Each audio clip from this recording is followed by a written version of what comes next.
অনেক বছর প্রবাসে থেকে আজ সে ফিরল নিজের গ্রামে। কিন্তু কেউ জানতো না সে ফিরছে অন্য জগৎ থেকে। সবাই বলল রশিদ ভাই ফিরে এসেছে, কিন্তু কেউ দেখল না তার চোখে কোনো আলো নেই। মা দরজা খুলে বলল, বাবা তুই?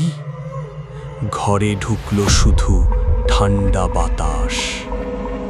চায়ের দোকানে বন্ধুরা বলে সে সেদিন বসেছিল তাদের সঙ্গে, কিন্তু ক্যামেরায় দেখা গেল চেয়ারটা ফাঁকা।